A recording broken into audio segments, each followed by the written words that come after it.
দুর্বল হয়ে পড়া 5 ব্যাংক একীভূতকরণের প্রক্রিয়া আরও এক ধাপ এগিয়েছে বাংলাদেশ ব্যাংক। বুধবার ব্যাংকগুলোর পরিচালনা পর্ষদ বাতিল করা হয়েছে।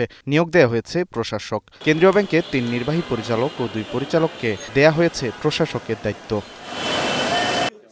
এদিন বাংলাদেশ ব্যাংকে আয়োজিত সংবাদ সম্মেলনে গভর্নর জানান, নিয়োগপ্রাপ্ত প্রশাসকরা সচল রাখবেন ব্যাংকের নিয়মিত কার্যক্রম, নজর রাখবেন আইটি সিস্টেমে। একটা হচ্ছে প্রধান কাজ হচ্ছে বিজনেস কন্টিনিউটি, প্রত্যেকটা ব্যাংক যেন ফাংশনালি অপারেশনাল থাকে।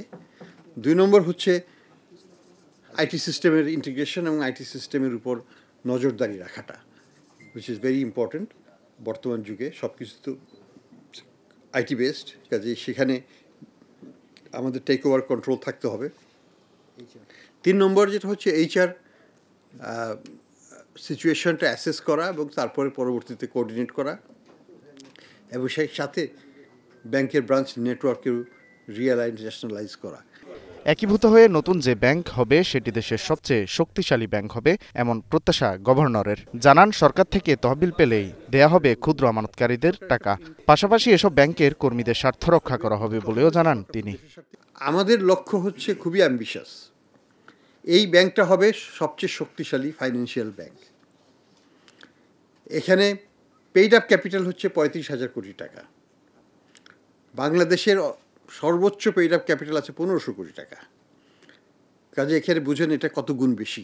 প্রথমে এটা সরকারি ব্যাংক, কাজে কারোর কোনো ভয়ের কিছু নাই। অ্যাবসলিউটলি ক্লিয়ার করে বলতে চাই যে এখানে কোনো ধরনের টাকা তোলার অপ্রয়োজনীয় কারণে অর্থ উৎসাহের কোনো দরকার নেই। আমরা প্রত্যেক ডিপোজিটারকেই মার্কেট বেসড ইন্টারেস্ট রেট দেব ডে 1 থেকে, যেদিন থেকে একীভূত হবে। তবে দুর্বল 5 ব্যাংকের সম্পদমূল্য ঋণাত্মক থাকায় সাধারণ শেয়ারহোল্ডাররা কিছুই পাবেন না, এমন ইঙ্গিত মিলল গভর্নরের বক্তব্যে। 10 টাকার যে শেয়ারটা ছিল সেটার নেট অ্যাসেট ভ্যালু কতখানি? আমাদের হিসাবে সেটা নেট অ্যাসেট ভ্যালু হচ্ছে 350 টাকার নেগেটিভ বা 420 টাকার নেগেটিভ, এরকম সংখ্যা। অর্থাৎ 10 টাকারটার ভ্যালুটা হচ্ছে নেগেটিভ 10 টাকা, নেগেটিভ 420 টাকা। তো 420 টাকা বা 350 টাকা নেগেটিভকে আমরা তো ওই নেগেটিভ আদায় করতে যাচ্ছি না, ইটস এ লিমিটেড লায়াবিলিটি। প্রকৃতপক্ষে তো এটাও আদায় করা উচিত ছিল জনস্বার্থে। তো আমি মনে করি যে এটাকে জিরো করে দেওয়া হচ্ছে, নেগেটিভটা ধরা হচ্ছে না। এই 5 ব্যাংকের আমানতকারীদের জমা রাখার টাকার পরিমাণ 1,42,000 কোটি টাকা। বিপরীতে ঋণ 1,93,000 কোটি টাকা, যার 76% খেলাপি।